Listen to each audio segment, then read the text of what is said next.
Hello everyone! Nandito na naman po ang inyong kusinirang probinsyana. Nagluluto pala ako dito ng chicken, ulam po namin. At may lemon din akong binili, ay ginawa ko po itong juice. Ginawa ko itong lemonade para kay Baby GR kasi mahilig siya dito. Merry Christmas po sa ating lahat!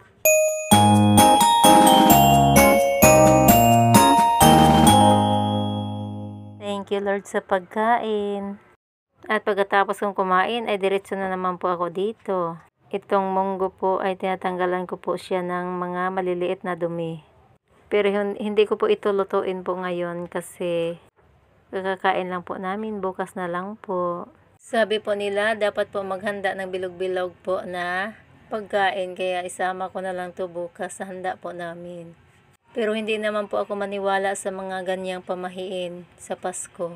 Nakadepende pa rin po ito sa atin. Basta ang importante lang po, mayroong mapagsalusaluhan ang buong pamilya at malulusog po ang pangangatawan at buo po ang pamilya.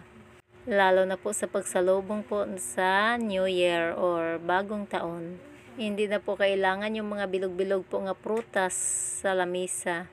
Ang importante po ay wala po tayong mga sakit at mayroon lang po tayong makakain sa ating hapagkainan. Ulit-ulit na naman po ako. Ito pala guys, kakain po tayo ng gulay. Talong lang po ito at kalabasa.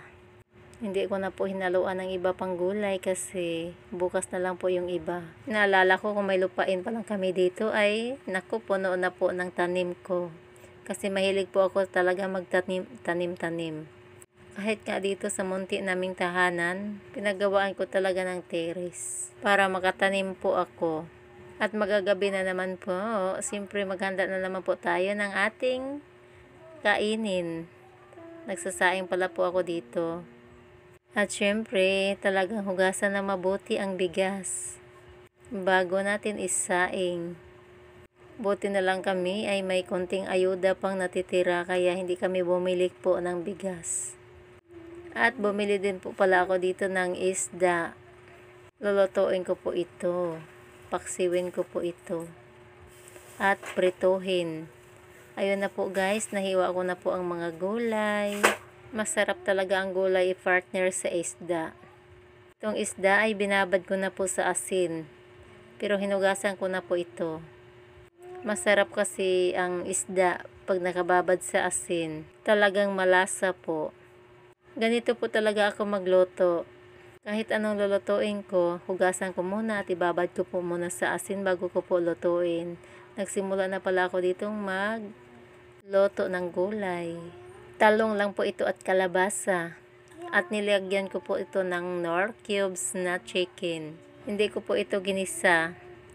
Gagataan ko po ito. Ayun na, binuhos ko na pala dito yung gata. Masarap po talaga ito, lalo na pag lalagyan nyo po ng gata. Ito talagang piborito ko sa kalabasa kung magluto ako. Ginataan. Ayun guys, luto na pala ang ating gulay. At lumambot na ang kalabasa. Naku, napakasarap nito. Wala akong nilagay nga sahog, kundi Knorr cubes lang po. At niyog. Sobrang sarap po ito talaga. Ka-partner po sa ating isda na prito. Makaubos na naman po ako nito ng isang plato nga kanin. Ay, ang arte. Nagpaksiw din pala ako dito. Ito paksiw po ay nilagyan ko po ng talong. At syempre ang mga rekado, loya at sibuyas. At bawang. At luto na din pala ang ating kanin. Thank you Lord sa pagkain. Kakain na po kami. Tapos na pala kami dito kumain. Hindi ko na videohan kasi naglulubat po ako kanina. Ito pala yung tira po namin. Pwede pa po itong pang merienda mamaya kung sinong magugutom. Maaga po kami kumain ngayon. At dahil po may natira akong kalabasa, lulutuin ko na lang po para hindi masira. Lalagyan ko po ito ng ampalaya. May nabili po ako kaninang ampalaya. At bumili na din po ako ng mga gulay. Ihalo ko po. Ito pong konting baboy, ihalo ko po yun. At itong isda ay prituhin ko din po. Iniwa-hiwa ko na pala dito yung ating ampalaya. At nagpabili din po pala si BBGR ng taho kasi namimiss daw po niya ang taho. Masarap po ang taho dito sa amin.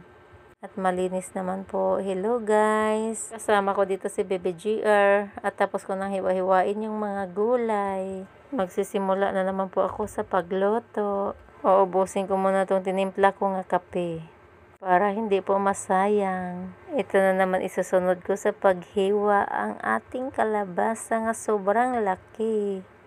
Talagang lulutuin ko na po ito kasi baka masira po. At kung sino pong magugutom ay init-initin na lang po. Hindi naman po mapapanis lalo na po kung maayos ang pagkaluto. Hindi ko alam kung bagay ba sa akin yung bangs ko. Ginupit ko lang po ito. At ito ding mga kangkong ay niwahiwa ko na din. At syempre haluan ko po ito ng alokbati para sumarap ang ating gulay. Ito na pong ampalaya, nahugasan ko na pati yung ating kalabasa. Kakain po tayo ng gulay kasi pangpahaba po ito ng buhay. Masarap daw po ang mga green nga gulay para sa ating mga katawan. Lalo na po sa mga kulang ang dugo, bagay po ang ampalaya. Naibabad ko na po sa asin din yung ating isda at ready na po itong prituhin. Nagsimula na po ako magprito at syempre ang mga gulay. Parang pakbit nga version. Hinaluan ko po siya ng baboy at kalabasa lang po at ampalaya. At may konting alokbati. Yun ang pong hinalo ko dito. At yung kangkong, ihiwalay ko po yun sa pagluto. Ito talagang favorite ko. Mga gulay. Kasi medyo kulang po ako sa dugo ngayon. Kaya lagi kami magugulay. At sinanay ko na din yung mga anak ko sa pagpakain ng mga gulay nga masustansya. Pero yung isa kong anak ayaw talaga niyang kumain ng ampalaya kasi mapait daw po. Kaya kalabasa na lang po ang sa kanya at saka sabaw. Ang importante, makakain siya ng gulay. Bye-bye po!